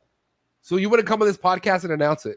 No, definitely not. No offense, bro. I wouldn't tell a soul. I would apply for like 50 CITES permits because the biggest ball python breeders are in Florida in the world. Right. You know, Dynasty Reptiles is right down the street. Right. You know, he's like, you could eat off the floor there. Like that place is so badass and clean. South of Chun. Yeah, you could eat right there. Like it's perfect. And then you got the Bells and you got Gourmet and you got Morin. You got all these different people that it's like, I don't even have to buy ball python from out of Florida to fill the demand. And it's like, I really would not tell a soul. I would apply for as many permits as I could with them as the breeders. And I'd probably retire in like 3-4 months. It'd be nuts. It'd be crazy. I mean, talking about applying for CITES and shit, like where do you see the most difficult places right now to do business country-wise? Like where CITES take the countries take American CITES all the time. The problem is the freaking offices here in the US, you know, depending on where your permit, whose desk it lands on, it could take 3 weeks or it could take 5 months, 6 months, 7 months. Hmm. You want to sit on 200 ball pythons for 7 months that aren't yours? No. Exactly. So really a luck of the draw is what you're saying. Yeah, but there's master CITES and stuff like that where you write your own permit out, but you got to be the breeder or have breeders under your permit. It's complicated, man. They just make it so hard. They make it so hard. Now, as far as like where you see things headed, and what I mean by that is like, you know, we're talking about how things are moving in the ball python game and in other species and whatnot. You're in Florida, and I know Florida, you know, has, you know, like with USARK Florida and things that could pop off at your guys' state any minute. Like, where do you feel like the state of Florida's headed, bro? Like, I've heard a couple times within the last past years that like, oh my God, Florida is going to become a place where you can't keep reptiles at some point, and there's all this scares going on. I was on the USARK Florida board at one point, right? And the only reason I didn't stay on was because, like, the meetings and stuff were just too far for me. You know, like I couldn't go to all the meetings, and I was like, you know, someone that's more involved would be better off on the board that could go to all the meetings. You know, and I really couldn't do that because of everything going on. I got 5 businesses pretty much. You know. So I'd rather donate money than go to board have meetings. to go to a meeting on Monday at 3:00 in Gainesville when I'm like, yo, I got 300 packages to pack. You know, like, so from what I can hear from the people that are involved with USARK Florida right now, it's going a lot better than it was. There's more dialogue with the new people there. It's more in a positive direction. Like your donations are working, people. Like it's actually more in a positive light than it was a year ago. A year ago, I was like, bro, I don't know what I'm going to sell. You know, like flowers. I don't know. Like this is going to be crazy. How am I going to get rid of 5,500 turtles? Adults. You know, like it was scary at one point, but they're doing a really good job, and it's going in the right direction from what I'm hearing, and so far it has been, because I've had. You know, I talk to the FWC, you know, every now and then because they inspect my boxes that come into Florida and all that kind of stuff. And it's a different vibe. It's in the right direction. And, you know, speaking of that, like, but don't let up, because that shit could change tomorrow. I mean, it could change overnight. It really can. Yeah, it really can. Oh, fuck. I don't know where I was going to go right now. Damn. My mind just went south. Oh, fuck it. No, okay. Oh, I got something we can jump on right now because I want to know what your thoughts are, because obviously social media, influencers, all that shit changed the game a lot, and you know, good and bad, right? Yeah. But a lot of shit that is given on YouTuber influencers in the reptile game mainly come from Florida reptile influencers, and mainly because they do some wild shit, man. You know, but one of them being like, got everything here. That's the thing, you know, like it's just a given. But that's what I'm saying. Like, is that just part of the culture down there, or do you think like they're fucking like they're doing a little bit too much and that should not be on YouTube? No, it's part of like that's the trend is to be like you got a couple authentic people, you know, and everybody's trying to jump on the bandwagon and get the views and the following and all that kind of stuff. And, you know, shoot, man, if back when I worked at Mario, the Zoological, if we had YouTube, Mr. Beast, who? Yeah. That would be like, I'd have like 50 million subscribers back then. Yo, the stuff I can tell you about Mario's is nuts. Yeah. Like, That guy in general. those are the good old days, you know? What year was this? When did you work for him? 2000, right in high school. Damn, in high school? Speaking of thefts, that's how I met him. Tell me. I was working at the shop, Snakes and Sunset, that I own now as a kid. I'm not even working. I was a volunteer. I was a ball python bitch, right? I was like, oh, I could get credit for a pos head albino male? What? I'm going to work here. Right? Pos head albino males. All right. And I was working there, and the owner left, and I was there with like some customers that were, you know, old time customers. They came in like every week by rodents, whatever. And he comes up to me and he goes, hey, that guy just put a snake in his bag. Right. And I was like, what? So I look, and this kid goes running out the front door, but the door opens in, not out. So he goes to the front door, bah, and hits it. It falls, but he still gets up and runs out. And I yelled to that. I'll never forget the guy's name, Rob. I go, Rob, watch the store. And I was like, bro, I was like 15, dude. I don't know what I was doing. I just ran after this other guy, this grown man, right? And I ran after him. We started running around the block. He jumped over the fence. He fell. I freaking grabbed him, and I took his little fanny pack, which is where he put the snake in. It was albino king snake that bit the crap out of me after I got it from him. And I called the cops and everything because I was like, yeah, whatever. The cops showed up, and then the owner shows up, and I'm like, yeah, this guy, blah, blah, blah. He's like, oh, whatever. It happens all the time, whatever. I'm like, what? What the fuck? Yeah. I'm like, dude, I did all this shit for a freaking $59 cow king. Like, because $59 is a lot of money back then. Yeah. And he goes, and let me go back a little bit. During this whole time, like the 6 months prior to this happening, there was like this rumor in Miami, like, oh, dude, there's this like big drug dealer that he's like into animals now, and he's buying up everything, and he has a facility and this and that, and he has tigers and stuff and whatever, and you just hear it, you know. And the guy goes, hey, this guy got a shipment in from Suriname. Let's go look at it. You know, I'll buy you dinner. We'll go. Right? I'm like, hell yeah, I want to go through a shipment. I've never been through a shipment before. Like before it was all like retail stores and shit. Right. And we go to this guy's warehouse by the airport, and I see like 6-7 people outside, and they're all dressed in black, all nice with Rolexes and gold chains and shit. And I'm like, what the hell did you, where am I? Because I'm used to like Crutchfield, like swollen ass feet, sweating, and like, you know, like I'm used to like reptile people. Fucking rednecks, yeah. Yeah, and I'm like, what the hell? And I'm like, what is this? These guys are all like, con cafecito, you know, like, I'm like, what is going on? And this is like 11 o'clock at night now. Yeah, yeah. What's going on. There's like 3 white vans parked in front of his warehouse. And I'm like, wow, what is going on? And the guy goes, oh, shit, I think we're here for the wrong shipment. Oh, holy shit. I'm like a kid, dude. It's 15. I'm like, whatever. You're standing out. You're vans. Yeah. What? I was saying, you're standing out there with these guys? Like, you're already we just pull up to this warehouse in the middle of freaking Miami airport, and there's all these people there all dressed in black with gold chains. Yeah. Like, it was crazy. Like, bro, stereotypical, whatever, drug dealers, you know? Right. And 3 white vans. Right. And they open the back and they start taking out these crates. And they have the holes in the crates and the labels and stuff. And I'm like, all right, whatever. My mirror, we're like, just go inside.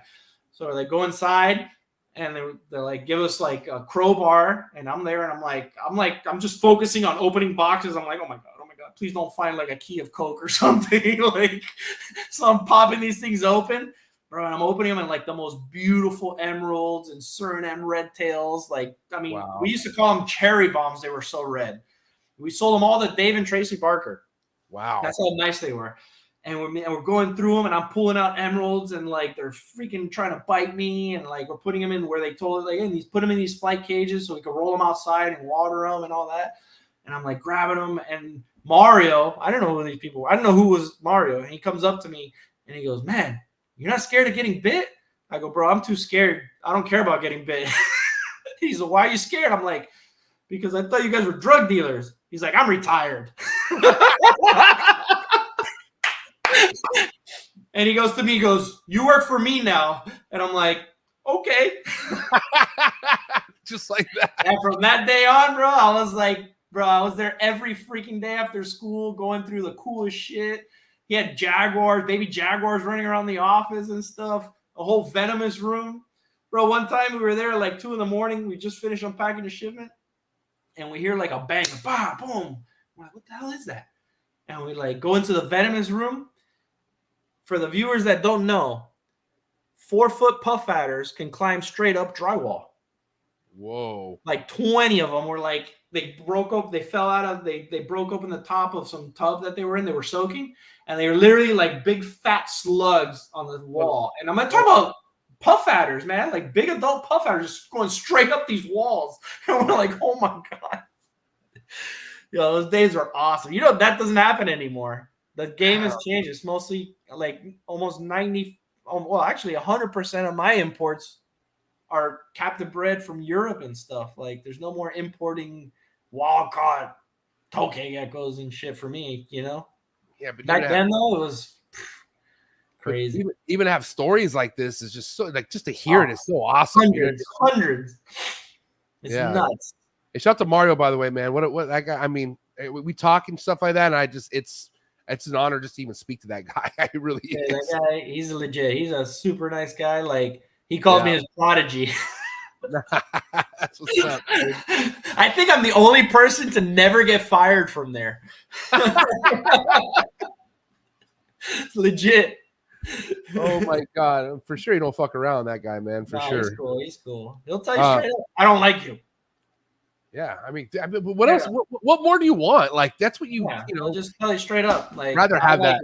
You're not buying from me. I don't like you. Like, it's that easy, you know. Yeah. I mean, and I know maybe with business, like having a business might not be smart, but like for me, like I'm not trying to put myself in a position where I have to sell you something. Like that's another reason why I like found out like I don't want all these ball pythons because I don't want to be desperate and have to like sell a fucking box of 100 for nothing or something. Like that's I want to like it's okay. So there's two. I see where you're coming from 100%. Right. I see it all the time. Right. I see it all the time. But like Chun, who's a genius business guy, he said to me once, he goes, dude, it's in a slot, you're feeding it and taking care of it. It's got to produce. You know, like you're in a business, like you can't waste 35 slots. They got to work, you know, it's like a cow or a horse or whatever. And it's easier to downsize than it is to just breed for nothing. Like you said, like you have 100, you don't know what to do with them. So it's easier just to sell 15 adults and not have to be in that position and refine your collection where on 4 freedom breeders, you could say make the same amount of money as 10 freedom breeders. That's what I tell people. I go, dude, there's people that make 6 figures with just 1 rack. Yeah. I mean, there's people that have 20 racks and lose 50 grand. I say this all the time, man. My original story of when I first started selling snakes was in 2020, right when COVID. I made over 100K in these storage fucking plastic racks I bought at Home Depot. Like I was able to I looked at a YouTube video on how to build your own racks. Mind you, I can't afford a fucking freedom breeder rack, but I was able to figure it out. It makes life way easier. Oh yeah. Well, like trust me, after that year, I was like, why the fuck do I ever need to get a rack? Period. And mind you, as I was growing, and then I was like, you know, and then I remember I went to Miguel Garcia's house from Always Evolving Pythons, and I love messing with him on the auctions and trying to outbid him, and dude, it's always fun. We have a blast. I don't even know the guy, and I have a blast with him. You know, he's that guy. Like you don't have to know him to have fun with the guy for sure. But yeah, he was one of the first ones where I got to see a freedom breeder rack, and I'll never forget just sliding that tub open for the first time and like feeling how smooth it was, and then the tray that comes out too, and it's that changes everything. You know what I mean? But you don't. Go ahead. I've seen it as well. Like as you saw the rack, you're like, wow, this is so much easier. Like, yeah, you might invest in one. But there's people that they grow these huge collections and they have like closing lid tubs in racks, and you know they're not going through those snakes as they should. Yeah. They get to a lazy point where they're like, yeah, next week or whatever, like they're not going to die. So they're right like, equipment, you're like, you could check it a lot more efficient, a lot faster, and it's better for the animal. But you see guys with tubs stacked, they're not even in a rack, and they're ball python breeders, and you're like, dude, like, you don't go to the bottom one if, like you're on TikTok or something, dude. Like, come on, man, like, do it right. Like, don't get so big that you have to do it like that. Do it slow and do it right. Buy the right stuff when you can get it, like, start off small. No, these guys want 80 ball pythons and stacked with, $2 tubs. And then you see the snakes suffer for it, or the animals, whatever it could be. That's not the right way to do it, though. Yeah, we're gonna get to this wrap up topic here, Mike, and I'm mainly relates to what we're talking about now with the market. You're not surprised hearing and seeing the amount of ball python breeders who are selling their collections right now and just kind of dropping like flies. You knew this was coming. Yeah, it's a cycle. It goes like this for the last 25 years. It just goes like that. Go on, Mike. I'm sorry. I'm saying, like, it goes like this. The only thing that gave everybody a false sense of hope was COVID. Like, oh, I freaking sold out. I never sold out. And, like, instead of just going with it, no, they went crazy. But no, it's always with everything. It goes up and down, up and down. Like the best example is a lot of pythons that like Womas, blackheads, children, spotteds. Bro, I used to buy children's and spotted pythons for $12.50. Ring pythons for $65, and I wouldn't buy them because they wouldn't sell for $100. Damn. Like Dumerals, $35, as many as I could buy. Argentine boas, $50. But they were that price back in the, a certain time. They went up to 1,500. Then they came back down. Now they're back up. It's a cycle. And the people come in and out, and that affects, the trends and the values and stuff. And, hanging out during a time where it's not, booming kind of builds character, you would say, right? And haven't you been under the gun at some point, Mike? Like, do you feel like there's been pressure on you, like so crazy at some point doing what you're doing where you felt like, holy shit, times where you maybe even questioned yourself and that should be normal, right? Yeah, completely normal. It's business. Like all the businesses go through that. Every business, not just reptiles, car businesses, real estate, all that goes through the same. And then eventually, sometimes there's a bubble and sometimes the bubble goes away, and the people that just stick with it and did it, they didn't put too much into it in terms of capital and I don't know, all the crap that you put into it that you're like, oh my God, I'm losing money. Those people that are steady, they're steady and they just go with it. Yeah, don't be a bubble chaser. Exactly. It's a trend chaser. I call ball pythons as a trend chaser. I mean, it's a great industry. There's money to be made still and all that, but right. They see one guy say, oh, look at this purple-headed people eater. And everybody wants a purple-headed people eater. But the thing is, they don't know that purple-headed people eater already has 700 of them. Right. It's been made. In 1983. Yeah. But that's the thing. Like, there's money to be made. You just got to do it right and do it slow and start a hobby and go grow it. Don't just become a 500 snake breeder all of a sudden where you don't even have an outlet for wholesale. Like some of these guys don't even have that, but it all goes up and down. I think like the biggest, fucking word of the puzzle here that we're talking about is just going slow. Like just slow your roll. Like, just do it and let it grow. You gotta let it grow. Yeah. What's happened to me? Like, I started my end game with the turtles when albino red ears were $85. I bought one male and 6 females, and I decided not to keep them, so I sold them to a friend of mine. And he kept asking me questions about them. And I said, it was 1 male albino and 5 heads or 6 heads. And he kept asking me questions about them. And he's like, man, these are, we could do this, this, and this. I'm like, dude, just enjoy them. Put them in a pond and enjoy them. He's like, yeah, but I'm going to grow them. Can you sell them? I go, yeah, I can sell them. He's like, I'm going to grow them. I'm going to breed them. You sell the babies. I'm going to grow the colony. And our goal is 1,000 baby turtles at $50, from when they were at 85.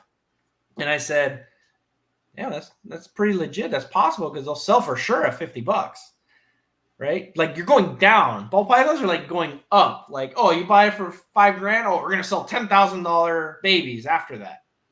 The combos. With this, we went the other way. We just got lucky that in one of those dips, when it kept going up, there was a market for $850 albino red ear sliders. And we were going to produce 1,000 of them, Now they're $20, but now I produce 5,000 of them. Yeah. Like you can't chase the trend. You got to do what you do and just do it slow and grow as you sell stuff and get there, because just to think you're going to make $1 million because you spent $50,000, that's a tough one, man. I like that term, bubble chaser. It just keeps keeps standing out in my head. You know what I mean? Like, because it's kind of like, why would anyone okay, whatever, you spent this much money in 2020 and now you maybe can't sell some snakes. You feel a little bit of pressure. So you're going to just dump it all and go somewhere else, or like, yeah. Desert ghosts aren't selling. Let's buy whatever's. Dude, no, keep doing desert ghosts. Just do better ones. Exactly. Be different.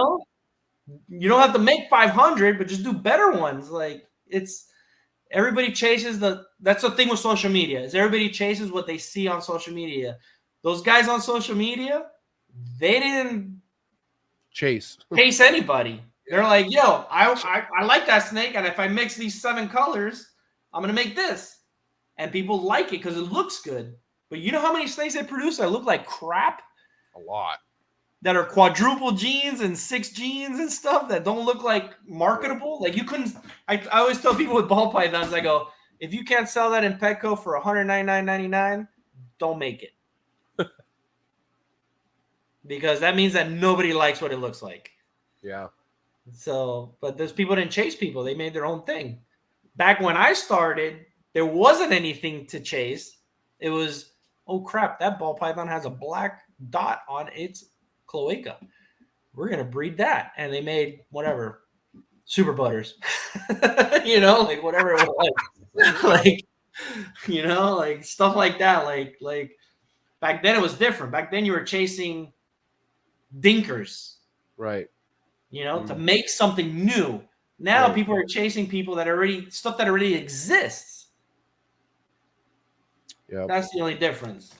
Yeah, but like you said, man, like you still, like, the beautiful thing about the ball python game is no matter what's happening with that genetic, you still have the opportunity to make a better version than anyone else if you really put the time, effort, and the patience. Like you said, a lot of people don't want to sit on ugly snakes and wait until they can produce what they need, which is that's crazy to me. Okay, so when I go to a show, I'm a buyer and I look for stuff. I can sell really nice Enchi dreams and stuff, in my shop. Like they look pretty. People buy them. A little 14-year-old girl's like, wow, that's pretty. I'm going to buy it. Right.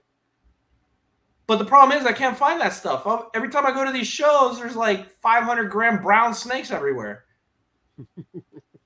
Like, why are you making that? You have 40 of them on your table. Don't make that. Just do something else, And the problem with that is, some people might realize that and get rid of all that, and then people are like, oh my god, look, they're selling this gene, it's crashing. It's like, no, man, it's not a marketable gene. It's not that nice. And the guys that do it right you go to their tables and there's not one brown snake. There's popping snakes, and all little kids look at them, and the wives look at them and are like, oh man, that's pretty. That's why I realized, man, when it comes to vending, I'm at least having 2 or 3 all white snakes, or something crazy where people something are just to pay for the table, something to pay for the beer, the food, the hotel. And then you have your nicer, hey, that's $3,500. And the guy, somebody, oh man, I need that, but it has to look good. You buy a brown one that for $3,500, you're chasing a trend. Now, would you say that this description of the ball python game is accurate and keep it 100? Pyramid scheme. That's a tough one. I would say yes and no. If you're chasing trends, yes. If you're doing it for yourself and you're doing it to build a nice small business with nice animals and stuff like that, no. But if you're chasing a trend because you saw some guy says that he bought a fucking snake for 60 grand, which is bullshit, then yeah, no, that's a pyramid scheme. They're just trying because they have the ingredients to sell to you. That's you're following that. That's a pyramid scheme. But if you're doing it to breed nice stuff and sell nice stuff at a show and produce good animals, good quality, good looking animals that are colorful, then no, that's not a pyramid scheme.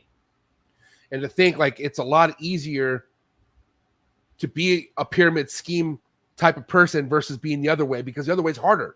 Like it's easy to go. Hard. It's easy to look at someone. Yeah, but guess who stays around the longest? The other one. Yep.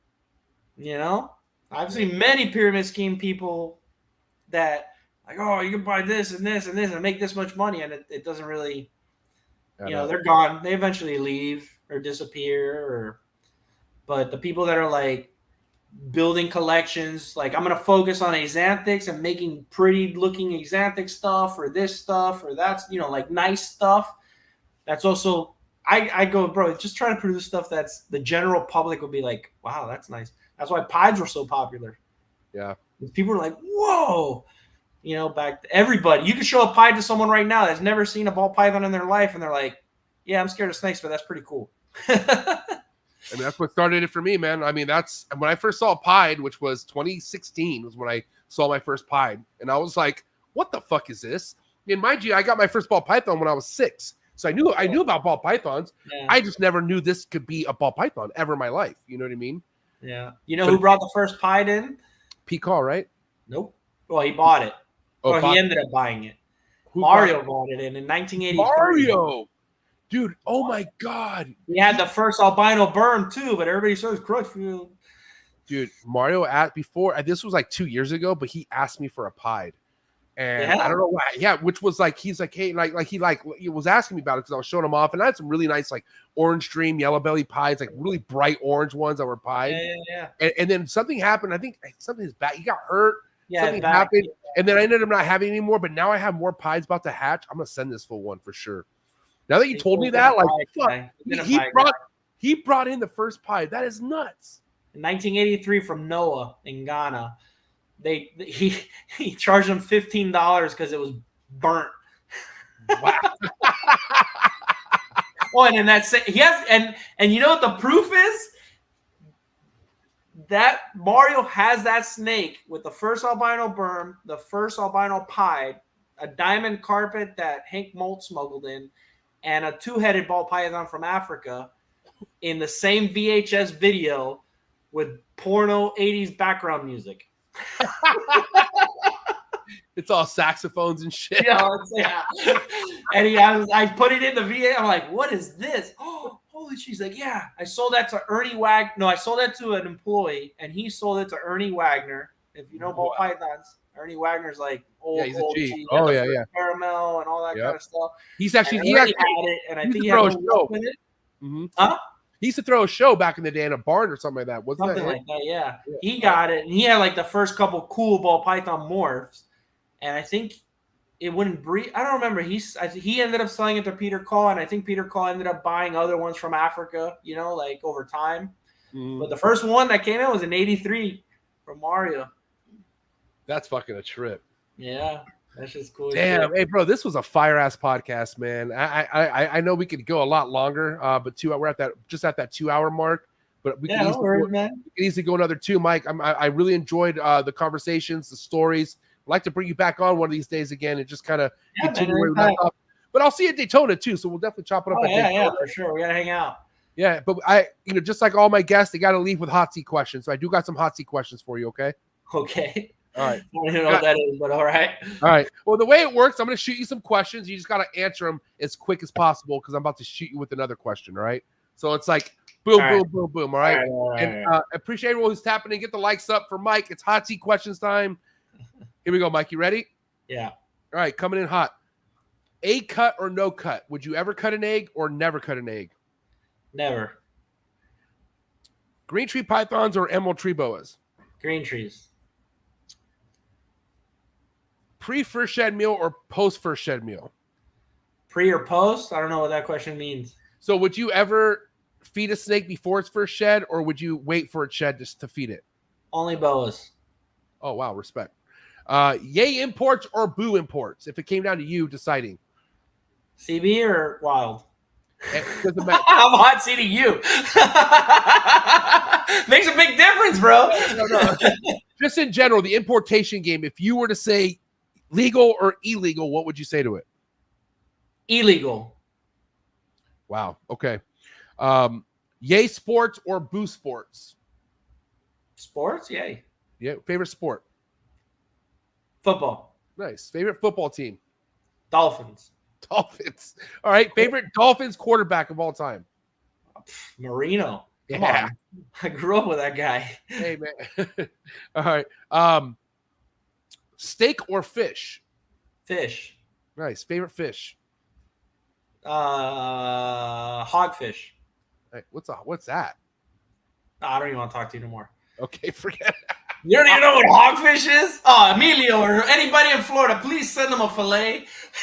I don't know, dude. What's crazy? I fish. Like I don't fish Yeah? currently, but back in the day, Dude. I When mean, you come to Daytona, we're gonna order hogfish at the pier. hogfish. Okay, all right. Yes. I'm interested. All right, Van Halen or Sammy Hagar? Van Halen. West Coast rap or East Coast rap? Where's Eminem from? He's East Coast, I would say. East Coast. All right. All right, we're gonna do a little word association. Just say the first thing that come to mind. You ready? All right. Milk, Chocolate. ball pythons, Lame. No, I'm just kidding. We already said it. No, this is best with you. Go ahead. All right. Forrest Fanning, Awesome. Brian Barczyk, Awesome. Ralph Davis, The best. Boner. Morph Market, The lamest place on earth. Lamest owner, lamest everything. dude. What? Wow. All right, Captain of Bill, 100%. All right, Be a last man, one. Darian. Be a man and talk to me. Go ahead. There you go, man. I mean, yeah, Darren, talk to this dude. I don't know what's happening with you two at all, so I'll stay out of it, but that was great. All right, last but not least, whatever comes to your mind, ready? Coolest reptile podcast in the world. Which one am I on? No, I'm just kidding.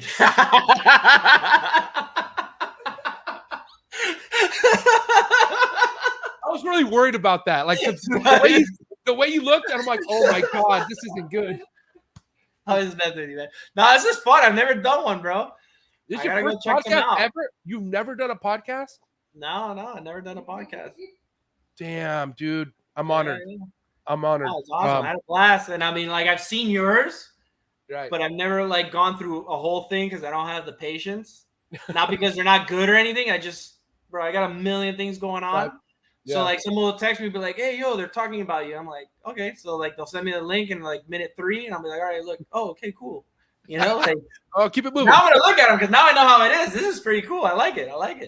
Oh man, I enjoyed it, man. Like literally, the pleasure was on this side. I appreciate you so much. We had a lot of people tapped in here to show you love and support, man. And you can actually go back to the episode and see who was commenting and all that if you want. But what do you have to say to all?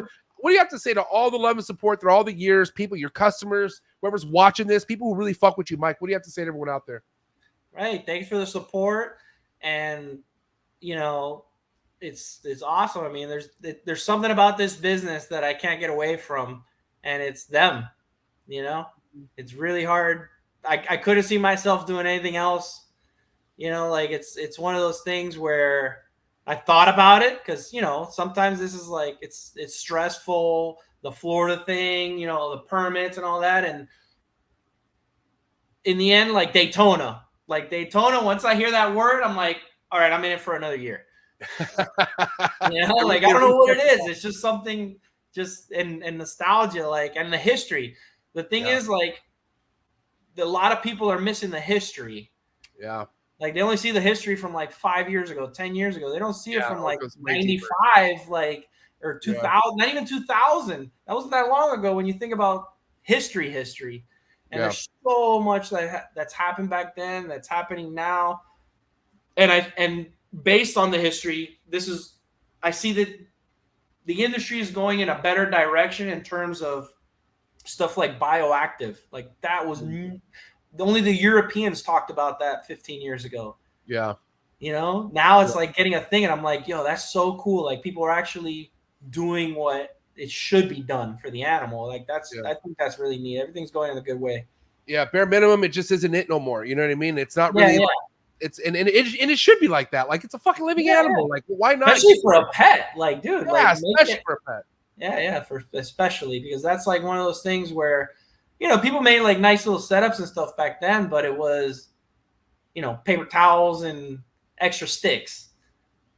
You know, now it's like, yo, you don't have to clean that cage. What? That eats that and that eats that. Like, everything is, oh man, that's so cool. It's so cool now. I'm so glad it's going that way. It's really neat. Yeah, man. Very neat, and really excited for the future and whatnot. And I'm really excited to meet you at Daytona, your own hometown, as far as your show goes and whatnot. We're going to have a good time. And shout out to anyone who tapped in. But do me a favor, go give this man a follow. Snakes at Sunset on IG. You can also catch his website in the description below. And make sure you'll say what up to if you go to Daytona. But, guys, it's a wrap. Give it up for Mike Barrera, Snakes at Sunset, ladies and gentlemen.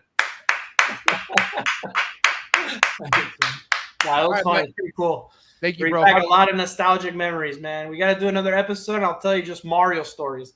Oh my God! Yeah, I'm sending Mario this episode right when we end this. So hopefully we get. I was this close to getting Mario on the show, and like I said, something happened with his back, and it all. No, but he's not the type to talk like that and stuff. And like, I'll tell you the stories for him.